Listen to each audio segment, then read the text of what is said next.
որ մի օր կհայտնվեք մեկուսարանում կաթողիկոսին չդավաճանելու համար, տիրադարներին չմիանալու համար, կպատկերացնեիք, որ մի օր կհայտնվեք։ Իհարկե բոլոր սցենարներն էլ հաշվառված եղել են, բայց անակնկալներ կային ամեն դեպքում։ Ինչ փոխեց ԱԱԾ մեկուսարանը ձեր կյանքում, այս ժամանակահատվածը, կալանքը։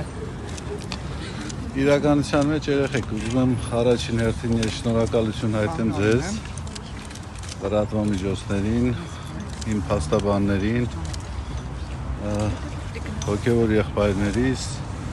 ամենայն հայոց կաթողիկոսի գլխավորությամբ, մեր հասարակական, քաղաքական, հանրային գործիչներին, բոլորին, ովքեր որ այս ընթացքում աջակցել են եկեղեցուն, մեր եկեղեցականներին եւ չեն գործրել հավատքը այն մարդկանց նկատմամբ, ովքեր ապօրինաբար հայտնվել են կալանավայրերում։ Ընդհանրապես ես հիշում եմ, որ կալանավայրերը ասում էին ուղղիչ աշխատանքային գաղութներ, ուրախ եմ ասելու, որ ես անուղելի եմ մնացել, չեմ ուղղվել այդ առումով, իմ հայացքների, իմ դիրքորոշումների մեջ ոչինչ չի փոխվել։ Ինչով էիք զբաղվում, մեկուսանը բոլորի համար փակ է Սեփազան, ինչով էիք զբաղվում։ Հատկապես որ Սեփազաներով նույնիսկ խցում էիք, այս ակտին Կարդում էինք, մտածում էինք, խոսում էինք։ Արշակ Սեփազան դատարանը ձեր խափանան միջոցը փոխվեց, մինչ այս փոխելը, այսպես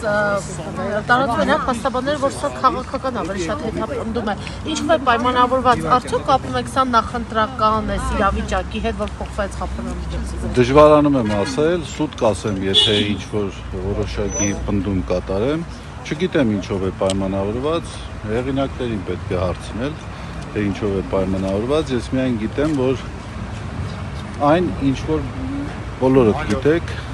որ այն ամենը ինչ-որ վերագրվել է ինձ, վերագրվում է, բացարձակապես կապ չունի իրականության հետ և ընդամենը փորձ է ահաբեկելու, փորձ է վախ ներշնչելու, որը իհարկե որևէ ազդեցություն չի կարող ունենալ։ Բաժանորդագրվեք Արմատ մեդիայի ալիքներին YouTube-ում, Facebook-ում, Instagram-ում և Telegram-ում։